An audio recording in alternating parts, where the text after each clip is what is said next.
Right guys, welcome back to the show. In today's video, I'm going to be answering the question, or trying to answer the question, or at least give you enough information to make an informed decision. You might be in the market for a new optic, you know it's a Vortex, you want to get a Vortex because, let's be honest, why would you get anything else? But you can't really decide, do you want to go for the Strike Eagle or do you want to go for the PST Gen 2? Now, I'm going to try to give you guys enough information where you can make an informed decision, and then at the end of the video, I'm also going to tell you, like, if I was to go out and buy one, which one of the two would I buy? That's what we're going to be doing in today's video. See you after the intro.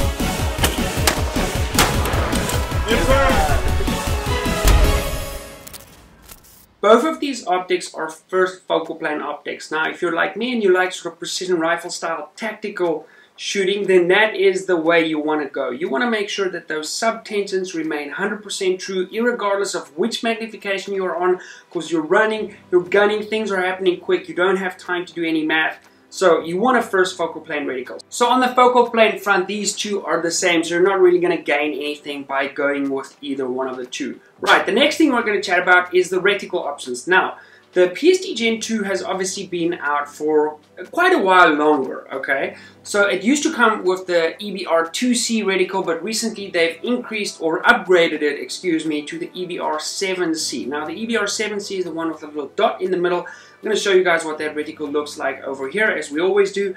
Now, I really like that reticle. In fact, I like that reticle so much, I had some of the old PSTs. These are both PSTs you see over here, and this is the Strike Eagle.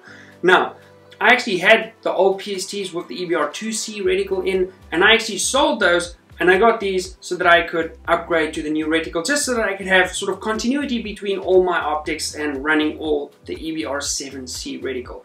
Now, if you've been watching this channel for a while, you know I'm not the most analytical person in the world. I kind of just want to tell you as it is, but for the purpose of today's video, I'm going to go through a few stats sort of comparing these two against each other, because that's kind of what we're doing here, right? We want to make sure sort of which one edges the other one out with regards to features or value or whatever. So that's kind of what we're trying to establish here. So the next sort of field we're going to look at, excuse the pun, is field of view. Now that basically means how much you can see at 100 yards on a specific magnification. Now in this case, the Strike Eagle takes that one too. The field of view is 5.2 feet at 100 meters versus 4.8 on the PST Gen 2, and that is the 5 to 25 model, by the way. This one is the 3 to 18, so that's definitely a plus for the PST Gen 2. There is a lower magnification model available. However, the price difference, if you're gonna go this route, the PST Gen 2 route, I would probably just say go for the 5 to 25 version.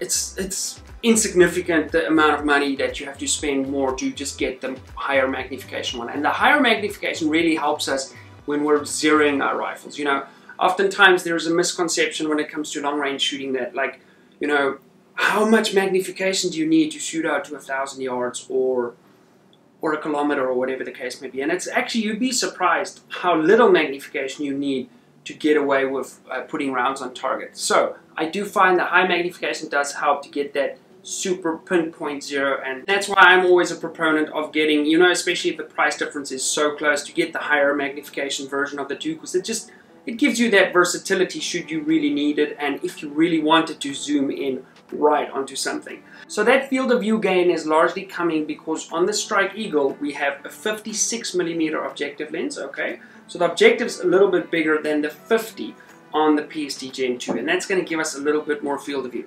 The other thing where the Strike Eagle takes the cake, or wins the race, I don't know if takes the cake is a saying in English, Fadikoek in Afrikaans. So the Strike Eagle's got a 34mm tube. Okay, so that's one thing you have to consider. If you're upgrading to a new piece of glass and you maybe have a different scope with 30mm rings, you're gonna need new rings to fit your Strike Eagle, okay? So the 34mm tube is also gonna allow us to cram more elevation into this top turret. Now, I do believe on the MRAD version, we had 30 MRADs worth of travel. That's without the zero stop, disclaimer. Okay, and on the PST Gen 2, we only have 20. Now, you say, Pete, like, 20 is like significantly less than 30. Yes, it is. However, if you ran the numbers on a 6.5 Creedmoor, for example, which is probably what a lot of us are shooting, 20 MRAD is a hell of a long way out there. So that's going to be absolutely plenty, and I've never felt that I've been limited on going the distance by my PST Gen 2 at all. The next thing we're going to chat about is the actual turrets themselves. Okay, so turret technology changed a little bit between the two. Now, one thing that you really can't see with regards to, you know, when you look at that spec sheet on the internet is how the turrets feel. Now, I'm hoping you guys are going to hear this, but otherwise you're going to have to take my word for it. So PST Gen 2. Okay, so pretty audible clicks. You can definitely feel rock solid locking in between every click. And then on the Strike Eagle, let me just get it back to where it was. On the Strike Eagle, that's one feature we're going to chat about now. The clicks are a little bit more, I don't want to use the word squishy, but they're a little bit softer than on the PST Gen 2. Now, this next thing for me is a freaking awesome feature, and that's the fact that the Strike Eagle has locking turrets. Okay, boom, that means once you've dialed it for whatever you're zeroed, you can lock your turret, and the same thing applies to your windage turret, so the turret on my side of the rifle. What's really cool about that is if you're slinging your rifle, scopes rubbing on your backpack or whatever, and this has actually happened to me before, and I've mentioned this in another video, where I put my rifle in a rifle bag, and it actually spun my windage turret on a PST Gen 2, and I threw away a perfect score at a match as a result of that. Still my own fault, should have checked all my stuff was ready. But I mean, that could be on a game animal or something, and you could miss a shot because you think you're still zeroed at 100 meters, but for whatever reason, you know, your scope has shifted on you. So I really like the fact that the Strike Eagle comes with locking turrets. Pair that with the fact that the Strike Eagle is a little bit lighter than the PST Gen 2. I think this is a phenomenal little hunting scope. Yes, it's quite a big package. But I've had great success hunting with the Strike Eagle, and I think it's a really awesome scope. Now, the one thing, and I actually saw this in the comment section recently, is somebody said, how can I do sort of optic reviews without showing you what I see through the optics? And yes, I could do that with the trigger cam unit. However, you know, the technology is just not quite there where I can give you the image that I'm seeing through the scope. You know, you're really not going to be hard-pressed to tell the difference between the two. So for that, you're kind of going to have to go on what they say on paper. With my eyes, glass is really good here. The glass is really good here. I don't think the glass is going to bother me. It is a significant upgrade from the Diamondback tactical glass. From there I can sort of see the difference. But after that, when you go here, you really have to go to razor level to really see the difference in glass quality again from there. So glass quality wise, the PST is absolutely going to take that. Now, the next thing we have to chat about is value. This guy costs around about $800. Okay, I'm going to do it in dollars. I think 60% of you guys watch from the US. So let's stick to dollars. This guy is $1,300 or $1,299.99. Okay. There is a significant amount of value in here, especially when you factor in the fact that it ships with the throw lever, okay, which basically allows you to adjust that magnification on the fly. That's an $80 part. You know, I've got them here for the PST. That's something you have to buy extra. These also come with rubber dust covers, and this comes with those old plasticky ones, which I really don't like. I think there's a phenomenal amount of value in the Strike Eagle, and I was super excited when they announced it. Now you say, like, okay, but Pete, it kind of sounds like you're biased towards this one.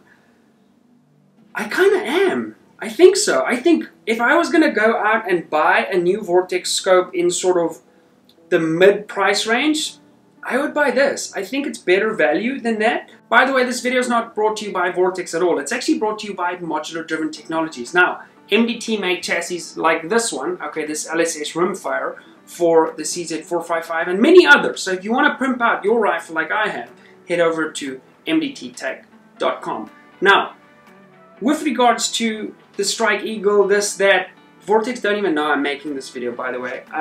I do think that if I was going to buy a scope, this is what I would go for. I think you're getting more value. I like the fact that I have more travel. I've got a bigger field of view. I like the 30mm tube. I like the 56mm objective.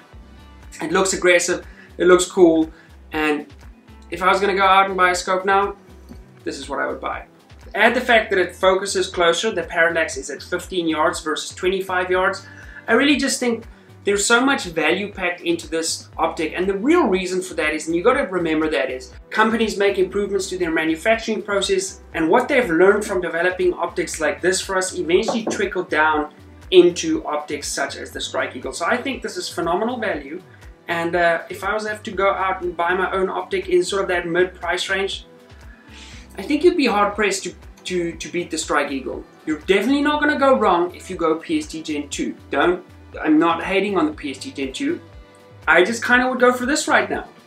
If I was to spend my money, and I'd spend the difference in ammo or a good bipod. Freaking hell, guys, buy good bipods. I see so often guys have like $3,000 into a rifle or more, and they've got this crappy Atlas knockoff or something. So just don't do that. Anyway, that's my little rant. I've got a special lady that wants to say hi to everyone, so I'm quickly going to cut and we'll be right back. So in the last video I said that Olivia got a little bit sick and we ended up in the emergency room. I just want to give you guys a little update. She's doing much better, thank you very much. As you can see, showing you her teeth. You want to say bye to everyone? Nope, a little bit shy. Guys, there we go. Bye! Say bye-bye. We're working on it. I want to thank you very much for watching. I hope this video, there we go. Okay, we're going to end it there. Please subscribe and I'll see you guys in the next video. Bye. Bye.